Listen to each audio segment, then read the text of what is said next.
तो राजधानी दिल्ली इस वक्त सियासत का सबसे बड़ा अखाड़ा बन चुकी है। नीट पेपर लीक और शिक्षा सुधारों को लेकर जंतर मंतर पर शुरू हुआ कॉकरोच जनता पार्टी का आंदोलन अब देशव्यापी राजनीतिक युद्ध में बदल गया है। कांग्रेस और बीजेपी देश के कोने कोने में एक दूसरे के खिलाफ सड़कों पर उतर गई है। हम आपको 4 तस्वीरें दिखाते हैं। सियासी दंगल, बीजेपी का वार देखा जा रहा, मुद्दा हाईजैक कर रही कांग्रेस, ये आरोप लगाया जा रहा कांग्रेस का बीजेपी पर वार, पेपर लीक पर जवाब दे सरकार। ये चारों तस्वीरें आपके सामने। तो ये तस्वीर जो इस वक्त तस्दीक है कि अब कांग्रेस और बीजेपी नीट पेपर मामले पर आमने सामने है। वहीं इस पूरे घमासान के बीच में सत्ताधारी बीजेपी ने कांग्रेस पर बड़ा हमला बोला है। बीजेपी का सीधा आरोप है कि कांग्रेस इस आंदोलन में बहती गंगा में हाथ धो रही है। वही मामले को लेकर समाजवादी पार्टी के राष्ट्रीय अध्यक्ष अखिलेश यादव का बयान सामने आया, जो बेशक बीजेपी की नींद उड़ाने के लिए काफी है। अखिलेश ने कहा, कांग्रेस और हमारे बीच कोई तलखी नहीं है और हम छात्रों की समस्या के लिए एक साथ सरकार के खिलाफ हैं। नहीं, ये सही है कि जानकारी नहीं थी, लेकिन जब कांग्रेस ने बुलाया तो हम अपने सब काम छोड़ करके और सभी सांसद जो जा सकते थे पहुंचे। अखिलेश जी, आपको लग रहा है तालमेल की थोड़ी कमी है, वो जरूरत है बिठाने? ये यहाँ का विषय नहीं है, ये यहाँ विषय नहीं है, लेकिन हम लोग तालमेल ठीक कर लेंगे। देखिए, कभी तलखी नहीं है। स्वार्थ हो सकता है किसी एक व्यक्ति का, 2 व्यक्तियों का, 4 व्यक्तियों का, समूह का, लेकिन मुद्दा तो एक है ना। युवा, नौजवान, छात्र, नीट की परीक्षा, नौकरी, बेरोजगारी, ये सवाल तो एक ही है ना। महंगाई, किसान का सवाल, खाद नहीं, डीएपी नहीं। आप क्या कर रहे हो? बटाई पे है, किसान लेता है खेती, आप खाद नहीं दे पा रहे हो। तो एक तरफ समाजवादी पार्टी ने बीजेपी पर सीधा हमला बोला है, तो वहीं बीजेपी ने भी विपक्ष पर जोरदार हमला किया। रक्षा मंत्री राजनाथ सिंह का कहना है कि कुछ राजनीतिक पार्टियां देश के युवाओं को भ्रमित करने का काम कर रही हैं। युवाओं के प्रति सरकार संवेदनशील है। दुर्भाग्यपूर्ण है कि हमारे देश के छात्रों और नौजवानों को कुछ लोग अपने राजनीतिक स्वार्थों की पूर्ति के लिए एक राजनीतिक औजार के रूप में इस्तेमाल करने का प्रयास कर रहे हैं। प्रधानमंत्री मोदी जी के नेतृत्व में हमारी सरकार विद्यार्थियों और नौजवानों की आकांक्षाओं को पूरा करने और उनके कल्याण के प्रति पूरी तरह से प्रतिबद्ध है। और हमारे छात्रों की हर चिंता को सुनना और उसका समाधान करना, ये हम सबकी जिम्मेदारी है। मुझे पूर्ण विश्वास है कि भारत के जागरूक, परिपक्व और हमारे विवेकशील नौजवान ऐसे भ्रामक प्रयासों को भली भांति समझते हैं और वे प्रगति, विकास तथा राष्ट्र निर्माण के ही वो मार्ग को चुनेंगे। मैं पूरी तरह से आश्वस्त हूं। हम इस बात के लिए भी पूरी तरह से प्रतिबद्ध हैं कि किसी भी व्यक्ति, विशेषकर हमारे छात्रों और नौजवानों के साथ किसी भी प्रकार का अन्याय न हो।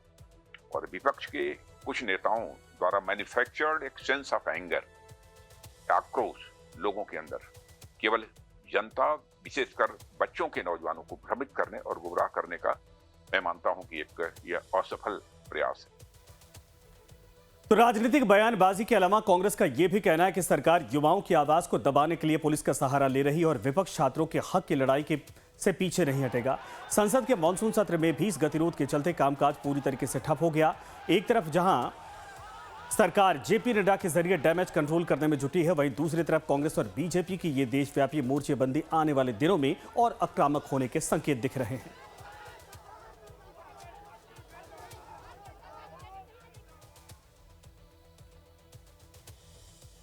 फिर यूपी के मुख्यमंत्री योगी आदित्यनाथ ने छात्रों के मुद्दे को लेकर समाजवादी पार्टी और कांग्रेस पर तीखा हमला बोला है। सीएम योगी ने आरोप लगाया कि छात्रों को बदनाम करने के लिए समाजवादी पार्टी और कांग्रेस के गुंडों ने दिल्ली में संसद का घेराव किया। उन्होंने विपक्ष के प्रदर्शन को लेकर सवाल उठाए हैं। तो कई सवाल मुख्यमंत्री ने दागे हैं और समाजवादी पार्टी कांग्रेस पर योगी का यह बड़ा हमला, मुख्यमंत्री योगी का और संसद घेराव पर सीएम योगी ने वार किया है कांग्रेस पर और समाजवादी पार्टी पर। यहां तक उन्होंने कहा कि समाजवादी पार्टी और कांग्रेस के गुंडों ने संसद का घेराव करने की कोशिश की, छात्रों को बदनाम किया। वे हर प्रकार से प्रयास करेंगे। याद करना, वे समाज को जाति के आधार पर बांटेंगे, क्योंकि उन्हें मालूम है कि जब तक ये समाज एकजुट होकर के भारतीय जनता पार्टी के साथ खड़ा है, तब तक भारत को आगे बढ़ने से कोई रोक नहीं सकता है। जब तक मोदी जी के आह्वान पर भारत की 140 करोड़ जनता एक साथ खड़ी है, तब तक भारत को आगे बढ़ने से कोई रोक नहीं सकता है। और यही इनकी चिंता का विषय है। इसलिए वह पहले समाज को बांटने का पाप कर रहे हैं। जाति के आधार पर फेक अकाउंट गठित करके एक जाति से दूसरी जाति को गाली दे रहे हैं, दूसरी जाति को दूसरी जाति को गाली दे रहे हैं और फिर जातियों को आपस में लड़ाने का पाप कर रहे हैं। उसके नाम पे धरना प्रदर्शन करवाते हैं। थोड़ा सा मौका मिलता है, याद रखना, इनकी संवेदना किसी गरीब के प्रति नहीं, किसी किसान के प्रति नहीं, किसी गरीब परिवार के प्रति नहीं है। इनकी संवेदना माफियाओं के प्रति होती थी। आज उत्तर प्रदेश माफिया मुक्त है, गुंडा मुक्त है, अपराधियों से मुक्त है, उपद्रव से मुक्त है, कर्फ्यू से मुक्त है। ये समाजवादी पार्टी को कैसे स्वीकार्य हो सकता है? तो शालिनी हमारे साथ हमारे सहयोगी जुड़ गए। शालिनी, मुख्यमंत्री योगी आदित्यनाथ कांग्रेस और समाजवादी पार्टी पर हमलावर है। जाहिर सी बात है कि आने वाले वक्त में इसका असर यूपी की राजनीति पर भी दिखाई देगा, लेकिन बड़ा आरोप है कि ये जो संसद का घेराव करने पहुंचे थे ये समाजवादी पार्टी और कांग्रेस के गुंडे थे।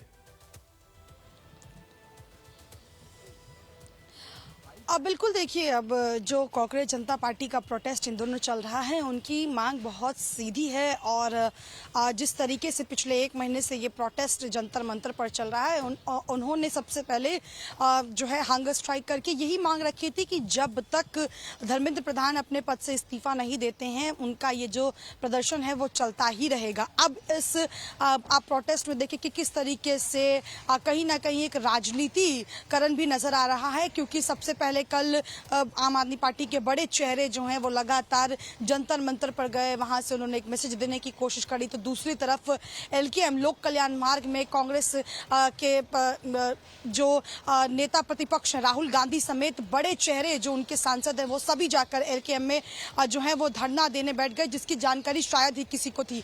बाद में अखिलेश यादव पहुंचे, उनकी पार्टी के तमाम सांसद पहुंचे, लेकिन जैसे ही वो पहुंचे उन सभी को डिटेन कर लिया गया था। हालांकि अब देखिए कि कांग्रेस ये लगातार कह रही है कि अब वो नीट परीक्षा को लेकर कहीं ना कहीं जो है वो अब देशव्यापी आंदोलन करेंगे। और इसकी तस्वीर आज हमने जयपुर, पटना और अहमदाबाद से देखी, जहां पर अलग अलग राज्यों में बड़ी संख्या में जो नीट पेपर लीक के मामले को लेकर कांग्रेस प्रदर्शन करती हुई नजर आई। वहीं दूसरी तरफ अखिलेश ने आज भी इस मुद्दे को सदन के पटल पर उठाया और उन्होंने साफ कर दिया कि मत भले ही अलग अलग हो, लेकिन विपक्ष एकजुट है उस मुद्दे को लेकर कि जिस तरीके से नीट पेपर लीक का मामला सामने आया है उस पर चर्चा भी हो और उस चर्चा में बात इस बात की भी हो कि धर्मेंद्र प्रधान अपने पद से इस्तीफा देंगे। हालांकि एक बात तो तय है कि विपक्ष अब अपनी मांग पर अड़िग है और जब तक विपक्ष ये चाहता है कि जब तक धर्मेंद्र प्रधान का इस्तीफा ना हो वो इस मुद्दे को उठाता रहे। वहीं आम आदमी पार्टी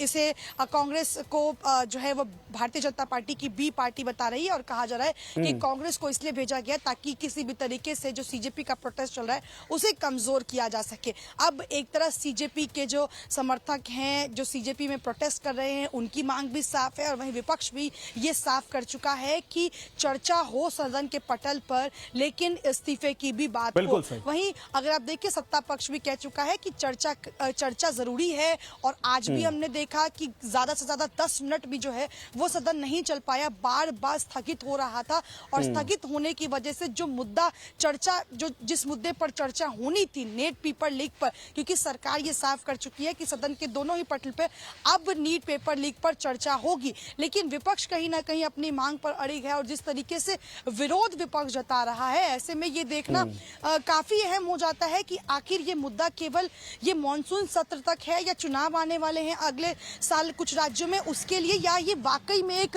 नेशनल मुद्दा है। क्योंकि आप देखिए सिर्फ अब ये दिल्ली की बात नहीं रह गई है। आप देखिए इस प्रोटेस्ट में दूर दराज से छात्र जो हैं वो आए हुए थे और वो सड़कों पर अपनी मांग को लेकर बिल्कुल शालिनी, और सिर्फ दिल्ली तक ही प्रोटेस्ट नहीं है, पटना हो, भोपाल हो, लखनऊ हो, कोलकाता हो, हर जगह की तस्वीरें इसी तरीके से आ रही हैं। हालांकि पॉलिटिकल पार्टियों के एंट्री के बाद लठ भी बज रहे एक दूसरे पर, लेकिन यह जरूर है कि मसला सिर्फ दिल्ली तक सीमित नहीं है और सदन से लेकर सड़क तक और पूरे देश की सड़कों तक ये तस्वीरें इस वक्त देखी जा रही है। शुक्रिया इस पूरी तमाम जानकारी के लिए।